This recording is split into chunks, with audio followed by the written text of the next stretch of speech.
Stoveleg Media, igniting conversation.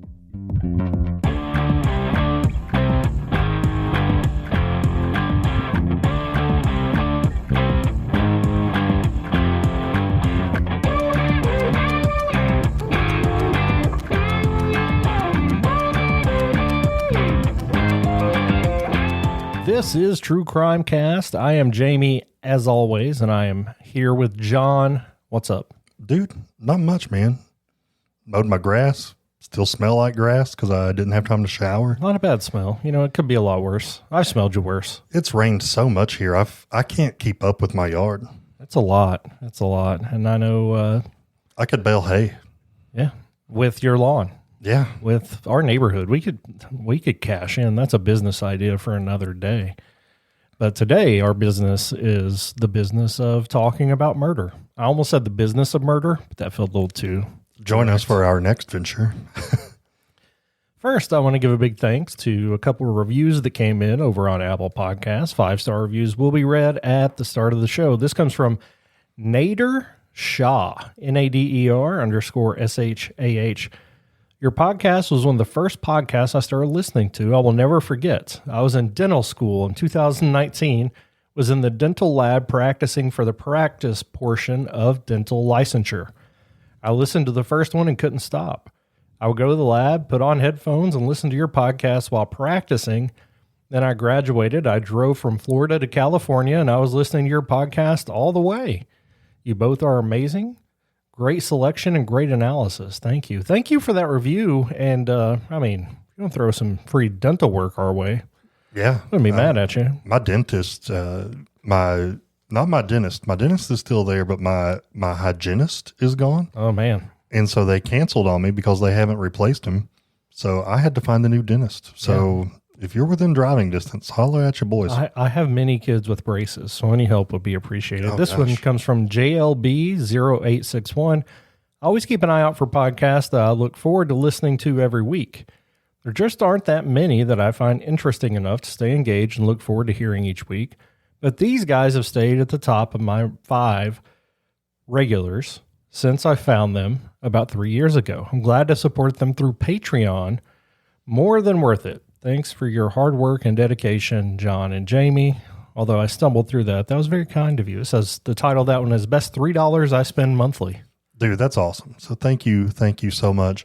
Speaking of Patreon, I want to say thank you to Olga, which came in at the $3 level, but took advantage of a discount. So thank you so much. And then I feel like I owe some folks some rewards. Like if you need an autograph, I'm going to be sending that out the day that you're listening to this. So thank you. Thank you. Probably my favorite thing is that when we started doing this, that $3 would buy you a cup of coffee. And now that $3, same Patreon value, probably a half a cup of coffee. Dude, legitimately, I have a favorite coffee shop just up the road, and for what I get, it's $6. So yeah, for less than half of a cup of coffee, and that price has not changed regardless of inflation in almost 10 years. I'm going to have some questions after this because I've only ever seen you drink black coffee. So we'll get to that off the air though. All right. Well, I'm happy to tell you about it because it's amazing. Okay. I'll take your word for low it. calorie. All right. You know what's not low calorie? Look, I'm going to have a hot take today. I don't like to tease things, but I'm going to surprise some people with what I say at the end of the show. Let me just put that out there. I don't know what you're going to say, and I may be one of those people. Today we're going to be talking about Juliana Redding from Tucson, Arizona. She attended Sail Point Catholic High School, where she played on the golf team. She graduated in 2005, and she did what so many young folks do when they are seeking fame and fortune. She packed up and she moved to Los Angeles. There is nothing on this earth that could make me want to visit there, let alone move there. Well, I'll tell you what would make you is if you really wanted to make it as an actress or a model. You basically, especially modeling, you have a few options. You can go to New York, you can go to LA, and that's just about it. So she didn't have a ton of options for her desired career. Yeah, I do not endorse you becoming a model. I was going to say I have zero options, but that's what she wanted to do, really. She wanted to get into work as a model and as an actress, and she spent most of her time taking courses at Santa Monica College and working as a hostess. Genevieve Stewart met Juliana at Santa Monica College, and she said she was getting jobs here and there to model products or be in music videos. She made about $3,000 a job, but Juliana also had expensive tastes, and Genevieve said that she lived a pretty fancy lifestyle and that she was a jet setter. She liked to travel. She liked to do fun things, and her life seemed pretty carefree. Yeah, it's I guess a lot of reasons that people want to move out there and do those jobs is it often leads to this kind of lifestyle, and Juliana obviously valued that. I do have a hard time believing she was making money in music videos in 2007. Thought the music video craze was kind of done by then, but it's just my pop culture I don't know. take. That was like the very end of what would be MTV, right? R.I.P. MTV.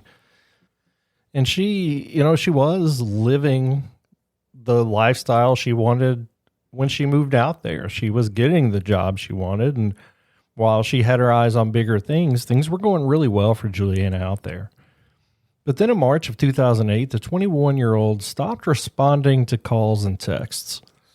Her dad, who she was really close to, got worried and ended up calling the local police for a welfare check. Police went to where Juliana was living, and they found, obviously, the worst thing that a father would ever want to see or hear. Of course, if you're the dad making this call, you want to hear, yeah, we knocked, she was sleeping in, her phone was dead, something, but she was not okay. When authorities arrived, they saw that there was a big decorative candle burning on a table, and the table itself was catching on fire. So police came in, firefighters were on the way. Then they hit a wall of gas odor. Now, there are a lot of different types of gases that can be in a home, and some of them are odorless and some of them are not. I know I have carbon monoxide detectors in my house. John, what kind of gas would you smell if it was leaking in a home? Yeah, natural gas is, I think they incorporate a smell into it. Propane also has a smell. So those are often used in homes for different things. So definitely one of those. Yeah, and as we know, fire and gas are not a good combination if you're looking for everybody to stay safe and calm. So they were really worried that there was a fire on the table, there was gas everywhere, and it was obviously very pungent because they could smell it. And had it blown up or exploded or done what whoever started this fire expected to happen, it could have leveled the entire building. Luckily, the building was old, and the gas didn't concentrate enough to explode. It was leaking, and it was palpable, but it was not enough to cause an explosion in that situation. But it became pretty quickly apparent that the fire and the gas weren't the worst thing happening in that house. They were simply there to cover up the worst thing that happened. Yeah, because inside that home, there were definitely signs of a very violent attack. She had been beaten and then ultimately strangled to death. And based on the crime scene, police alleged and believed that the killer entered Juliana's home just before 10 p.m. the previous night. And they believe that she may have known her attacker because there was no sign of a forced entry into the home, and it definitely wasn't broken into. The L.A. County prosecutor, Alan Jackson, which is not the country music singer, and I feel like we've said this name a lot on this show, he said things got out of hand. It got violent. The fight was on. One thing led to another. They're fighting throughout the house. Fingernails are being broken. Juliana's head is being smashed against the door and on the floor. She had a deep contusion of the skull. Her throat was being crushed. This was an absolute fight. This was a brutal, brutal fight, end quote. The other thing discovered in the home was DNA, and lots of it. Jackson would go on to say, quote, "I can tell you in 18 years of prosecuting cases, I have never had this much DNA. The DNA was on the door lock, DNA on a plate in the sink, DNA on that stove knob, which you'd expect because someone obviously turned it on, DNA on the front and back of Juliana's t-shirt, and possibly, most importantly, DNA on her throat, end quote. Now, the first DNA identified at the scene was her own, and it was under her own nails. So this is not uncommon in a strangulation case, as the victim will likely scratch at their own neck trying to get out of this attack. Police did send the DNA to a lab while they tried to piece together a timeline. So, first of all, I do think that's the same Alan Jackson that was Karen Reed's defense attorney. So he was a famous prosecutor in LA before taking on her case and, I don't know, becoming even more popular. I don't know if popular is the right word. More well-known, I guess. But he was a very well-known and successful prosecutor out there at the time. So this is that Alan Jackson, not the one who sings with Jimmy Buffett. Right. They talked to neighbors around Juliana's apartment, and they found out that people did hear something going down. One lady said she heard what she thought was 3 distinct screams from a female voice. One said they heard furniture moving around about 9:53. And based on the phone found in Juliana's home, somebody from there called 911 at some point, but it hung up before it could reach the operators. And I wonder, at that time, I feel like we still had phones in our homes, a lot of landline phones for you youngins out there. And I wonder if this was that kind of situation, because I feel like if I accidentally butt dial 911, they're calling me back pretty quick. Yeah, maybe at that time, I feel like if I accidentally butt dial you, it goes through almost immediately. And I don't know if back in the day that would have been the case. I feel like maybe you would have had time to hang up before the other party was notified. But yeah, I don't know. And I feel like at that time, if it was a call from a landline, they would have had the 911 operating system that would have said, okay, this call came in from this house, but obviously that call didn't make it. So yeah, it didn't connect. And it did let us know that Juliana was probably trying to call 911 herself. So she was in danger. She was potentially in some kind of struggle, even though, like you said, John, it doesn't look like there was a break-in. Somebody probably just came in through the front door, and that lets us know that she probably knew the person.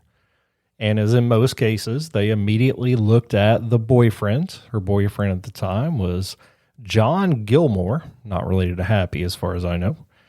And when they talked to Juliana's dad, he was pretty quick to say, yeah, I would take a deeper look at him. He did not have a good relationship with John, and he didn't trust him. And he knew that Juliana and John had some problems. So he pointed the finger right at John Gilmore and said, check him out. Now, he had been by Juliana's house earlier that day, but a long time before, according to him, before her body had been discovered, and earlier in the morning, actually. He told police that he came by, peeked through the security door, and he saw the candle on the coffee table. He knocked, and she never came to open the door. He called, and she never answered the phone. So to him, he thought that Juliana was home. She just didn't want to see or talk to him. So he wanted to give her space and just leave her there. John, 9 times out of 10, I would say that's a respectful individual making a mature decision.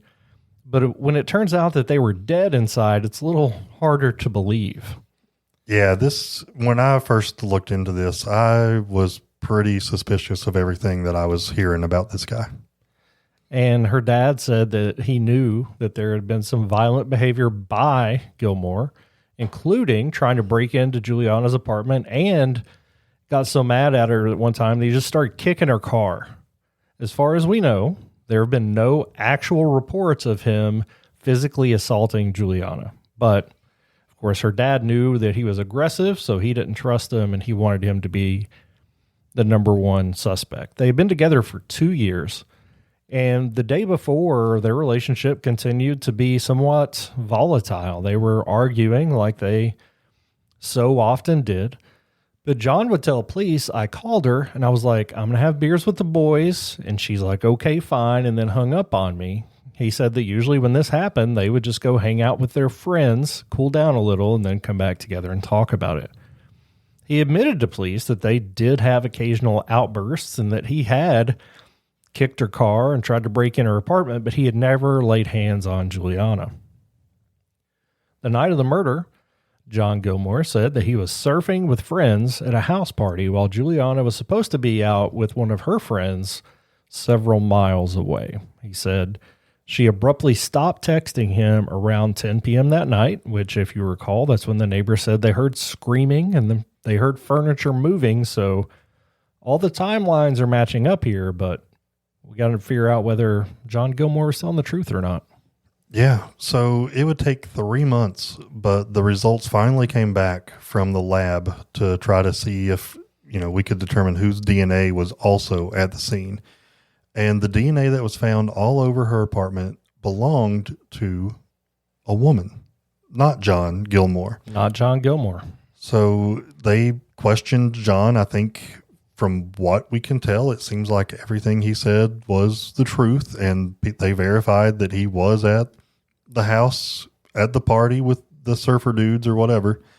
So this is a pretty interesting twist that I don't think I was expecting when I was researching this case. I mean, generally, the situation is a male attacker, and it is a scenario where if you have that DNA and it's somebody who you would normally suspect of this type of crime, that's open and shut. So what do they do now that they have this, at the time, unidentified female DNA? It certainly, I think, has to change your mindset a little bit, and not trying to be stereotypical here, but just going with the statistics and what they say probably happened.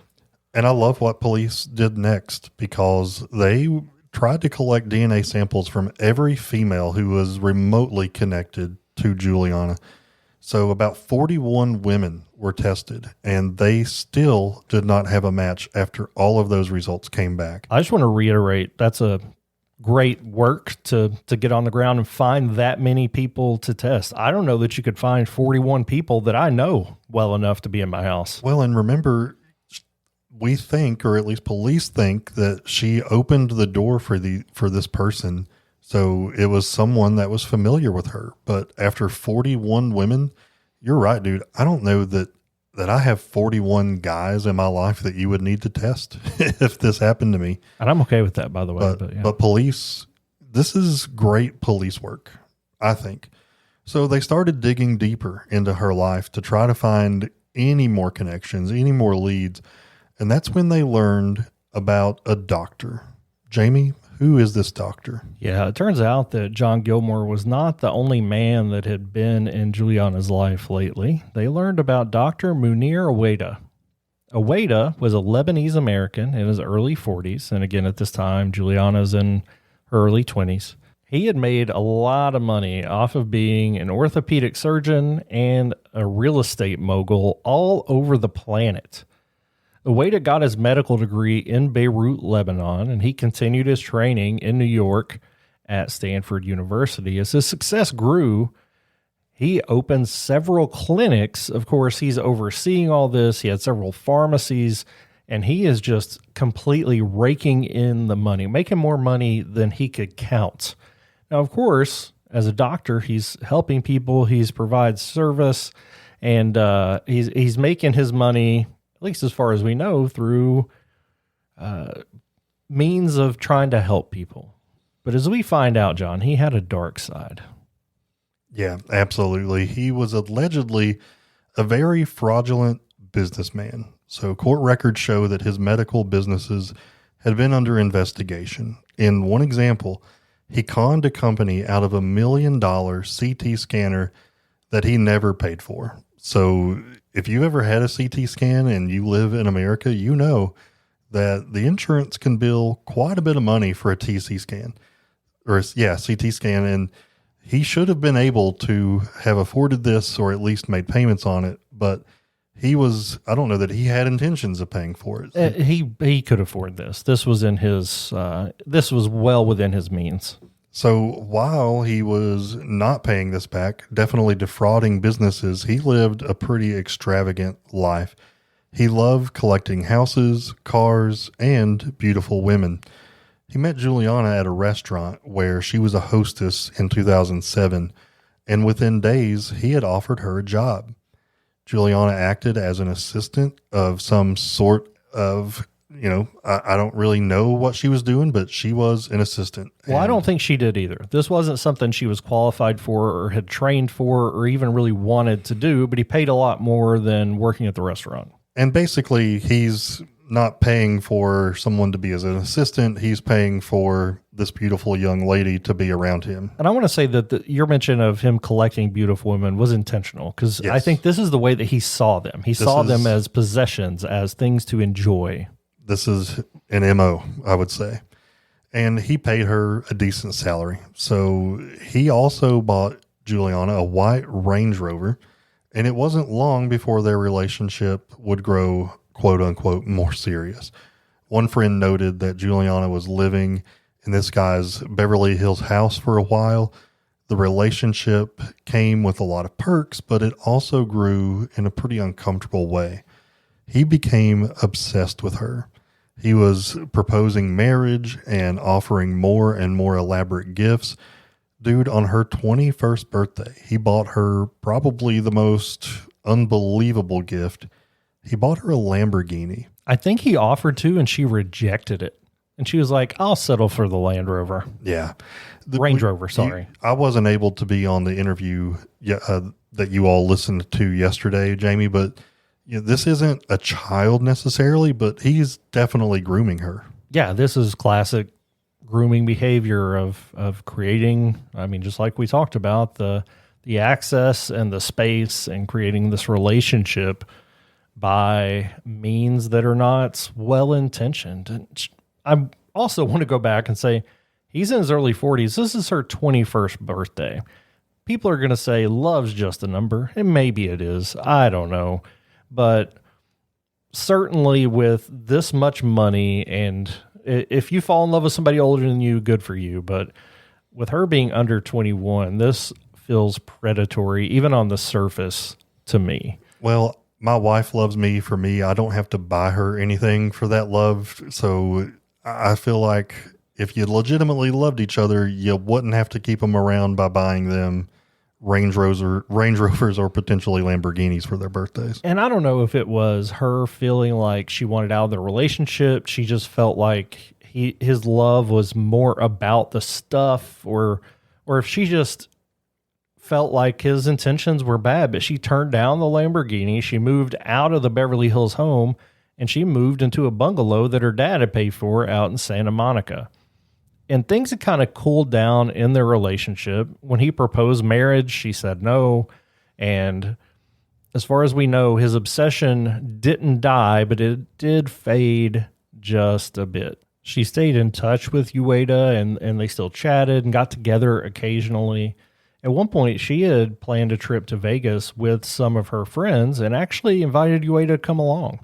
She may have thought it would make for more of a fun weekend if he was there, and this was the time where they seemed to be getting along well. So he chartered a plane for her and her friends to go from L.A. to Vegas, which is certainly a drivable distance, but if I was able to get charter planes, I'd probably travel with style as well. While they were in Las Vegas together, Juliana got a call from her dad.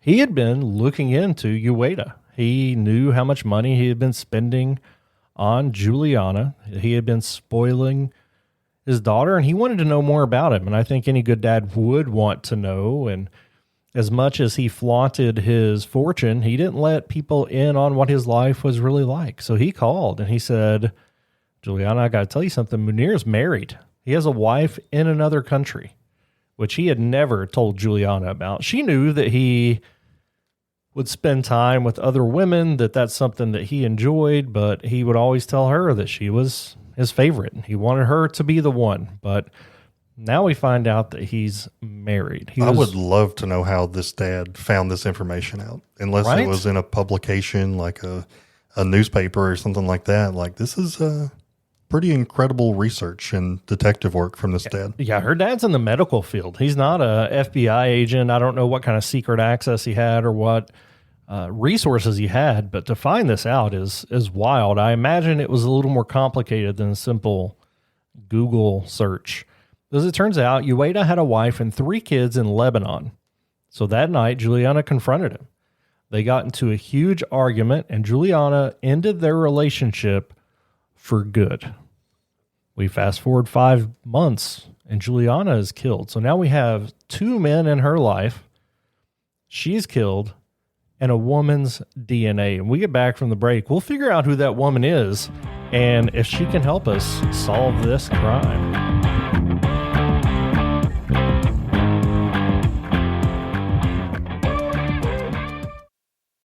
The season hasn't even started, but everyone's already picking a champion. Trade those predictions on Kalshi, America's #1 prediction market platform. Right now, the Rams are the favorites and trading at 16% to win it all, meaning a $100 trade pays out $590 if they lift the trophy. Download the Kalshi app and use code HOOPS to get $20 when you trade $20. KALSHI. Kalshi. Trade on anything. 18 plus only. Restrictions and eligibility requirements apply. Event contract trading involves risk and may not be suitable for all investors. Kalshi products are not available in all jurisdictions. Prices, values, and available markets may differ from those mentioned. For more information, see kalshi.com/regulatory.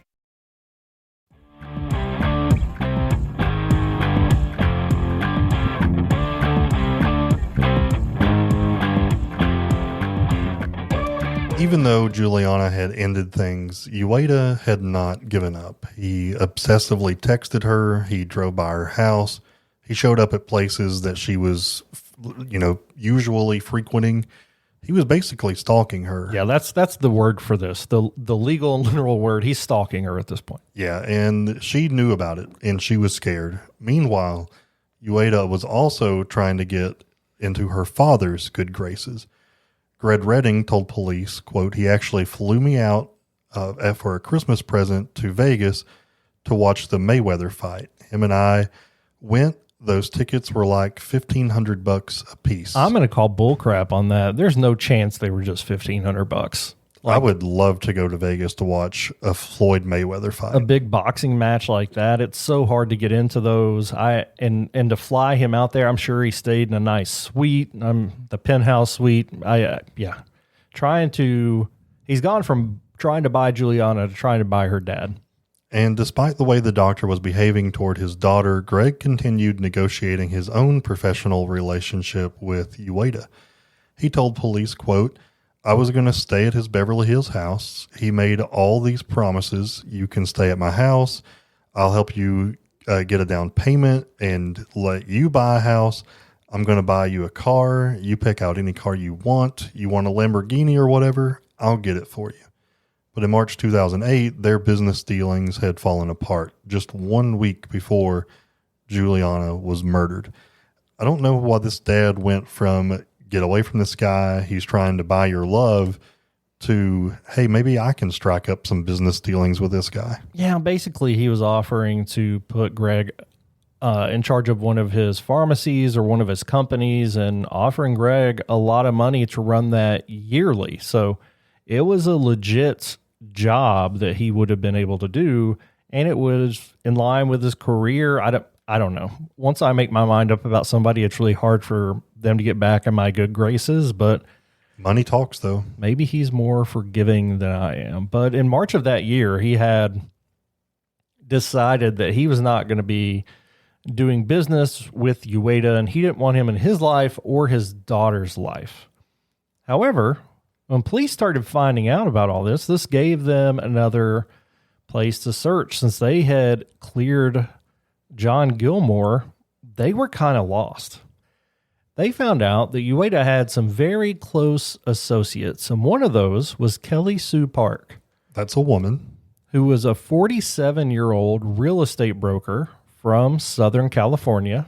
She, who's a woman, worked closely with Ueda on all of his business dealings. Police followed her around and picked up one of her cigarette butts. John, how do you feel about police doing this? I guess if you throw something away, it's public property. I'm going to be controversial and say I love it, and I'm okay with flock cameras, and I'm okay with this. Oh, dude, that's not... Well, my hot take's not going to be very hot now that you said that. Jeez, oh, Pete. They just wanted to get her DNA and see, it's a long shot. Is she a match? And you know what? She was a match. She was a match for the DNA that they found on the door, the DNA they found on the gas knob, the DNA they found on Juliana's shirt, and the DNA they found on Juliana's neck. All came back to Kelly Sue Park, known associates of Dr. Munir Ueda.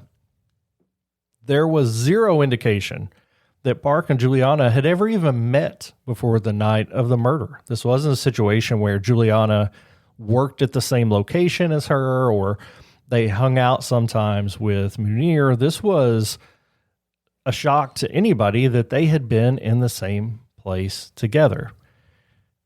Here's where we dip from what we know to what has been said publicly by individuals and what has been testified to by some witnesses.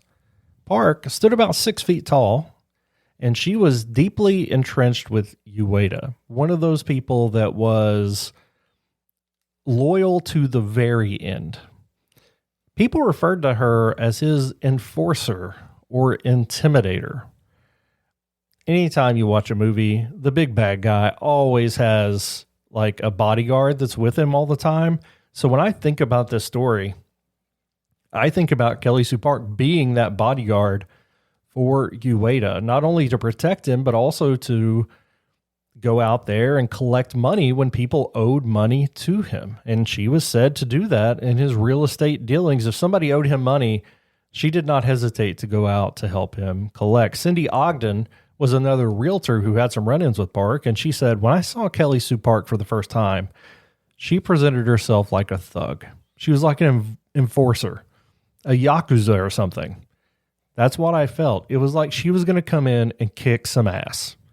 Again, that is Cindy Ogden saying that. I'm not throwing the word Yakuza out there like that. Ogden and Ueda often used Park and several other women as intimidators to try to pressure people into coming to terms with the deals that they were offering. Once they matched the DNA, Park was arrested and charged with the murder of Juliana Redding on March 17th of 2010, a couple of years after this murder took place. She would plead not guilty, and bail was set at $3.5 million, and I doubt you'll be shocked to find out that somebody paid that pretty easily. Yeah, and I don't think we have to look too far to find out that that was Dr. Ueda who paid the bail. Following the money was a big part of this case. So Prosecutor Jackson explained, quote, beginning in June of 2008, for about the next 18 months, Kelly Sue Park was given over $1 million by Ueda. $1 million. Over $1 million, and that is inconsistent according to the prosecution with her ongoing normal employment. Yeah, this is not her paycheck, right? This is above and beyond what she usually made. Yeah, he would go on to say, what was she, a real estate broker? Did she also do some work on the side for him, end quote? So yeah, this is it's interesting that, what does she actually do? We don't know, but she's making a lot of money. But even more suspiciously, 2 days after the arrest, Ueda vanished. It was believed that he had fled to Beirut. 3 years later, Park was on trial. It was going to be tough for both sides. The prosecution was not allowed to describe Park as an enforcer since they had not shown that she ever acted violently. The defense was not allowed to present Juliana's boyfriend, John Gilmore, as an alternative suspect since he had a solid alibi with corroborating surveillance video evidence. I mean, I don't know why that's a shock. If the guy wasn't there, he wasn't there. You know what I mean? You can't use him as a possible alternative if there's video evidence of him not being there. I do feel like there's just wild inconsistency on what judges allow with the third party defense. And I don't know. I don't get it. But in this case, you're right. I feel like if the defense did bring it up, the prosecution should be like, well, here's this alibi. Can we move on now? Yeah. And I think it would just be a bad look if they even tried. In May 2013, the trial finally began. The prosecution walked the jury through all of the DNA evidence that was found at the scene of the murder. Park's DNA was on Juliana's tank top. It was on her front door, the locks, her phone, even on Juliana's throat. There was even a blood drop on a fingerprint or like, a blood fingerprint on a plate in the sink. And that fingerprint belonged to Park. I don't know how it is any more clear that this woman was definitely in the house, had a struggle, and had blood on her.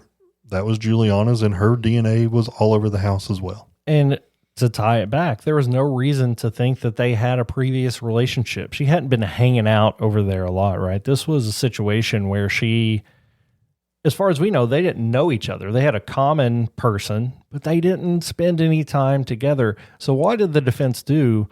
They decided, instead of saying she wasn't there, because she obviously was, or was she? Their defense was that the DNA could have been reasonably transferred through casual contact between those two individuals, Juliana and Kelly Sue, just from having a matching associate. They suggested that Juliana may have used a towel over at Dr. Ueda's house, and it had Kelly Sue Park's DNA on it, and that came home with her, and it stayed on her shirt, and it stayed on her body, and that's where all the DNA came from. Well, that towel doesn't produce a bloody fingerprint on a sink in a kitchen. Yeah, I mean, I do get that it's possible that could happen for a very minute amount of DNA. What's the legal way to say that you're really reaching for straws? Yeah, I mean, desperation is for certain here, and I think it could go for a little bit of the DNA, but there was so much, and it was everywhere. And especially, how do you explain away that fingerprint? Yeah. And I mean, the DNA on her neck, under Juliana's fingernails. I mean, come on. They went so far as to say that the only DNA they found was Kelly Sue Park's, because the real killer had done such a good job cleaning up their own DNA. They encouraged the jury not to be fooled by the DNA. They also pointed out that Park had no connection. Therefore, she had no motive. She hadn't had any business dealings with Juliana, and they had no kind of relationship. She didn't know her money. There should be no jealousy, none of that stuff. And because the prosecution could not bring up that Juliana had been intimidating to people and had worked as an enforcer for Ueda, they weren't allowed to say, but she's a bully. She does this for him. They were just not permitted to say that in court. I wish that we could have had this episode where maybe I pretend to be a juror and you give me the exact defense, I guess, and see what I would have determined. Well, I mean, you laughed when I said it, so I assume that would have been your laugh at the time. Yeah, new. I wonder if I would have been. Yeah, I don't know. I don't know if I didn't even know about the quote unquote enforcer thing or the bully thing. There's still just science, Right. Like, and in 2007, was it really, well, shoot, this was after 2007. This was a few years after the murder. I mean, were they really like this DNA stuff? It's kind of taboo. You really, we don't know if we can trust it yet. I mean, there's just no way that I'm walking out of the jury pool and thinking anything different. And I tried. I was like, well, we are getting so good at detecting DNA. Is there a point where our detection is going to be so sensitive that it picks up things that shouldn't be there? And maybe for a small piece, but the more I heard about where the DNA was and the quantity of the DNA at the scene, it made it almost impossible for me to believe that maybe actually impossible that the DNA could have been there by transfer. And when the prosecution just tried to say maybe it was over jealousy or maybe Ueda did have some kind of motive, they said that the business deal between her dad, Greg, was called off by Dr. Ueda. And here's the thing. It's not clear exactly how that deal ended, but we do know that at least Greg's attorneys sent a formal letter to Ueda declining to participate in the deal. So it seemed like it was cordially, if not mutually agreed upon. So there's no real beef to be had there. This couldn't have been over the business deal they were offering Greg, because to be honest, it was very Greg friendly. So it's not like he was costing Ueda a lot of money by not taking it. I'm suspicious, and I wonder if Ueda was offering some pretty lavish lifestyle to Greg for doing, what would have been this thing that looked good to everyone else, but then deeper, maybe he wanted them to do something immoral, illegal.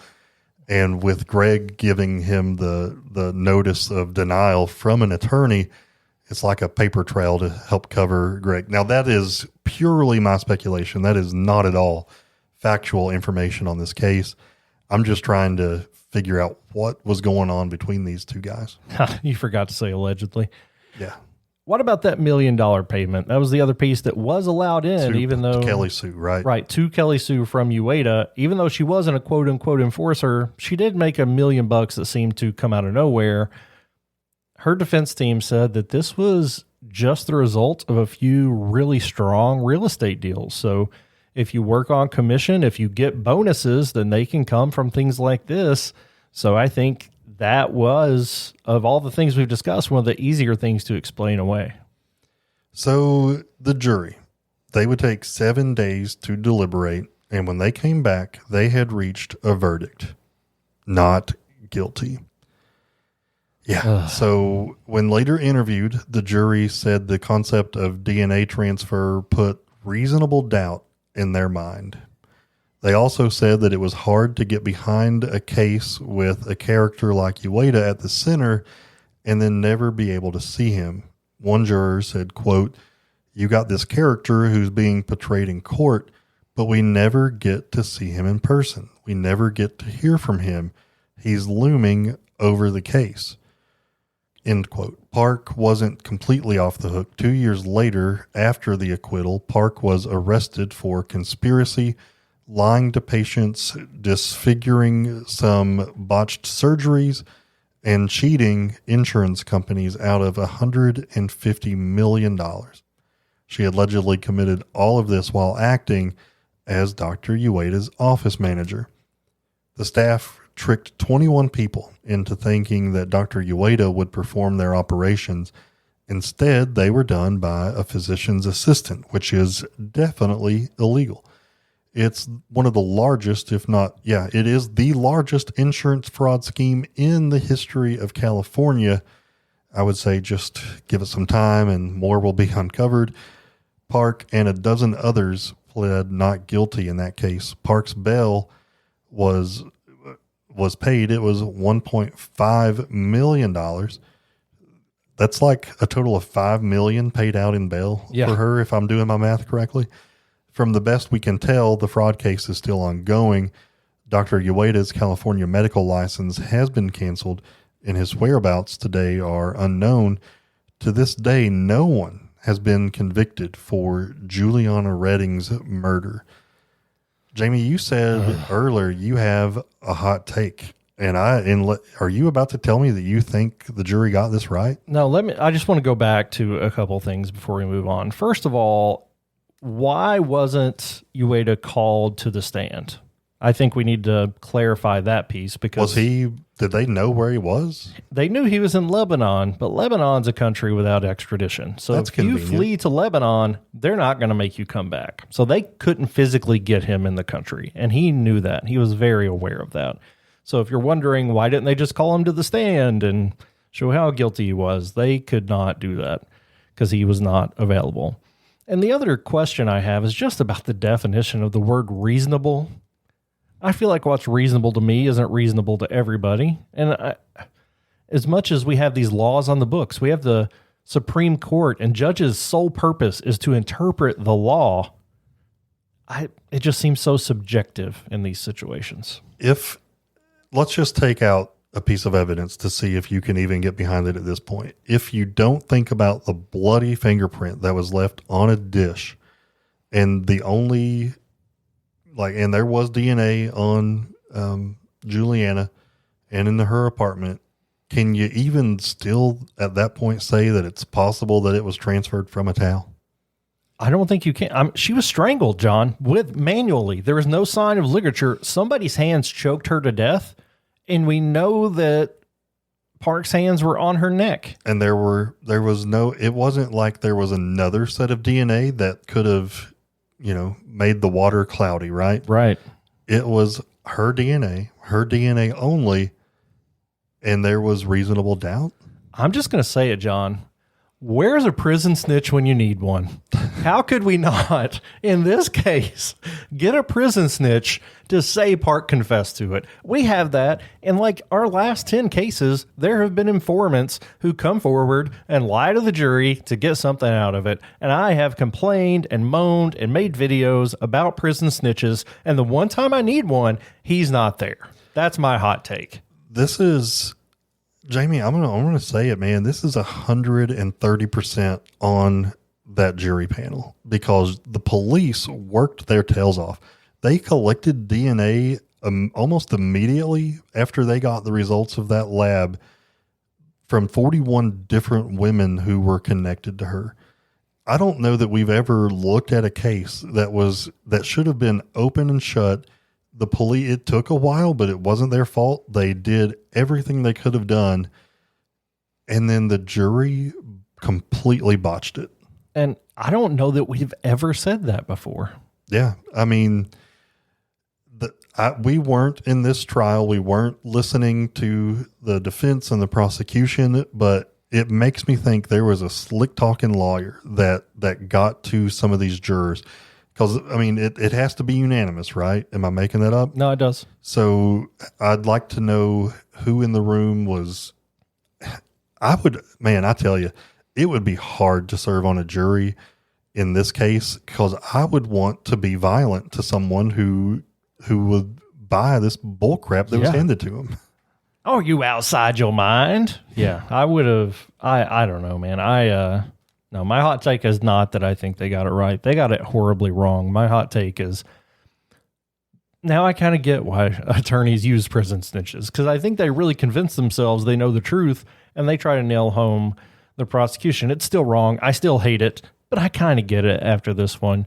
I don't know. I've been watching a lot of the Lindsay Clancy trial, and as I see testimony and I see things happen, we're recording this the night before it comes out. Spoiler alert, people. But today ended when the defense called for a mistrial because the prosecution kept bringing up Catholicism. It's crazy. And the judge said, I'll address it tomorrow morning. We're going to take a recess.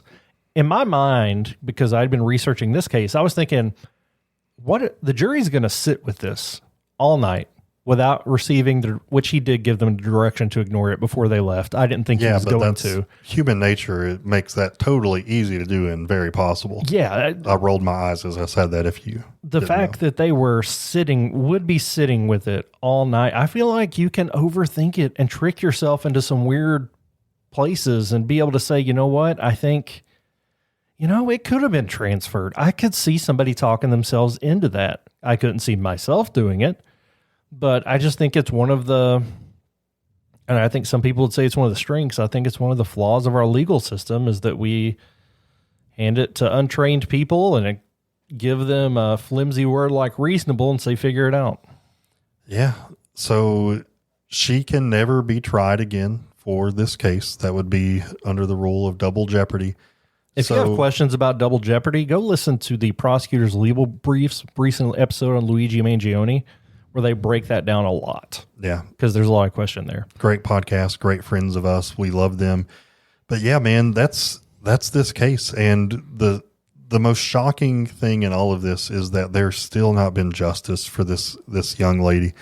This happened back in 2008? Yeah.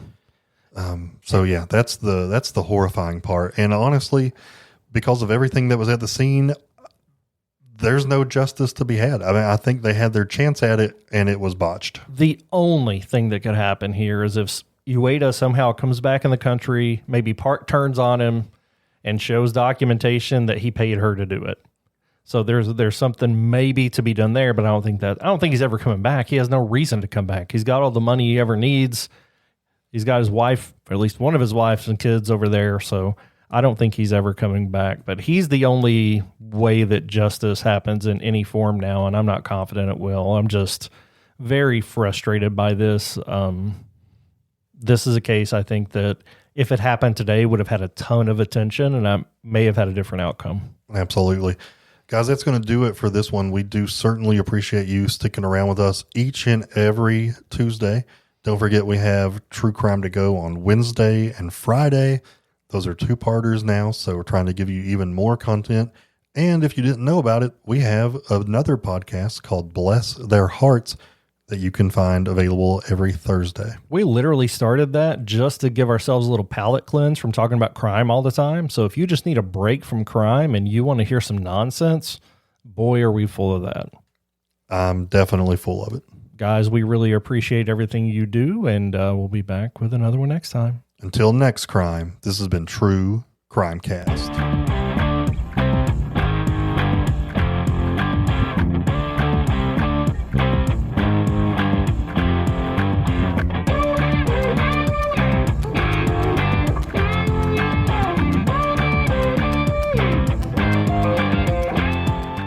You've listened to True Crime Cast, distributed by Stoveleg Media. Check out stoveleg.com to find out more about your hosts and to find other podcasts to listen to. Stoveleg Media, igniting conversation.